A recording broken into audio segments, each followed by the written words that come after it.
And ఇప్పుడు next పరదాతో పలకరించబోతున్నటువంటి మా ప్రవీణ్ కన్రేగుల గారిని మాట్లాడవలసిందిగా రిక్వెస్ట్ చేస్తూ ఉన్నాం. Thank you so much for gracing are event అండి. సృజన్ నాకు చిన్నప్పటి నుంచి ఫ్రెండ్, అంటే లైక్ మేము వైజాగ్లో ఉన్నప్పుడు కలిసి షార్ట్ ఫిల్మ్స్ చేసేవాళ్ళని. So I really like Pushpak Vimanam, తన ఫస్ట్ ఫిలిం. సో నాకు ఈ ట్రైలర్స్ టీజర్స్ చూస్తున్నప్పుడు నాకు చాలా మంచి పాజిటివ్ వైబ్ వచ్చింది. అంటే చాలా ఇన్నోసెంట్ లవ్ స్టోరీ, ఒక ఊరిలో లవ్ స్టోరీ. చాలా రోజులు అయింది కదా ఊర్లో లవ్ స్టోరీ చూసి అనిపించింది నాకు. అంటే ఇట్స్ బీన్ మన తెలుగు ఇండస్ట్రీలో నేను లాస్ట్ టైం చూస్తుంది ఉయ్యాల జంపాలనుకుంటా. సో నాకు చాలా మంచి రియలిస్టిక్గా యాక్టర్స్ చాలా న్యాచురల్గా చేశారు. అంటే నాకు అప్పుడు టీజర్ రిలీజ్ అయినప్పుడు ఆ శారీలు అమ్మడం చాలా చాలా చాలా బాగా అనిపించింది. That was so cute.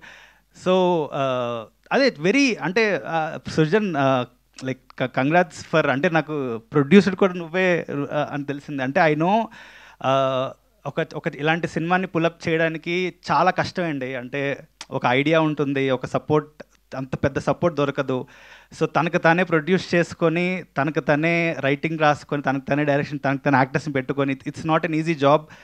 Finally ఇమీడియట్గా రిలీజ్ దొరికింది దానికి. I'm so happy. Thank you Madhushalini garu for encouraging this kind of films.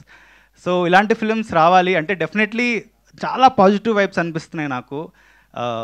So fresh feeling అయితే కలుగుతుంది. సో డెఫినెట్లీ థియేటర్కి వెళ్ళి చూడండి సినిమా. సో ఓటీటీ వరకు వెయిట్ చేయకండి. So it will be a very good theatrical experience. Yeah, thank you.